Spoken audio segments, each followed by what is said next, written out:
This is the Engines of Our Ingenuity, made possible by the Friends of KUHF Houston. Today, we teach our best and brightest to avoid risk. The University of Houston's College of Engineering presents this series about the machines that make our civilization run and the people whose ingenuity created them. Science magazine recently included a remarkable quotation by a scientist named Nicholas Lehman. Lehman observed that since 1970, the undergraduate atmosphere in Ivy League colleges has been one of intense anxiety about the perils of pursuing careers outside the professions of law, medicine, and the MBA. He goes on to point out that students are so screened by test scores and grades that, when they enter those prestige programs, they face little vocational risk. Finish those degrees and your future on the upper floors of big business is guaranteed.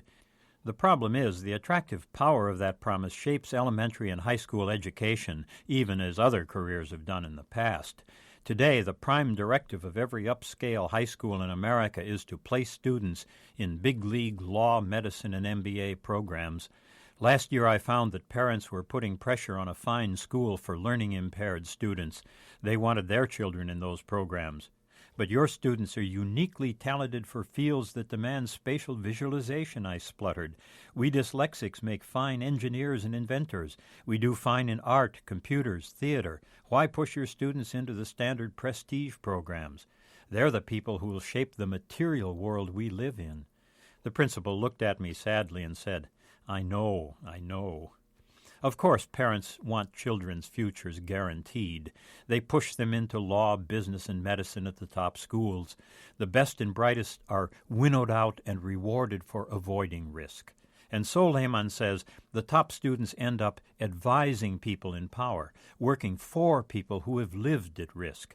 Our high IQ people lose power, and the mischief propagates both up and down. On the one hand, our schools are abdicating the kind of coursework that develops the hand and the eye, art, music, shop, mechanical drawing. Without a developed ability to visualize and to move in space, math and science then suffer in turn.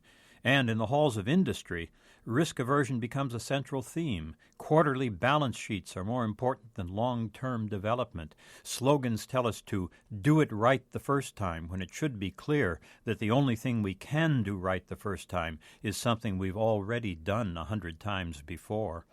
Real influence flows to people who leave the beaten paths and whose hands touch the material world. In every age, one field or another looks like a sure thing, but that never lasts more than a generation because success is the mother of failure. Today we're oversupplied with doctors, lawyers, and MBAs in a world crying for computer-smart people. By the time every bright kid is signed up to study computers, we'll find we need more biologists, and I'm sure we shall eventually find ourselves facing a shortage of lawyers. I'm John Lienhard at the University of Houston, where we're interested in the way inventive minds work.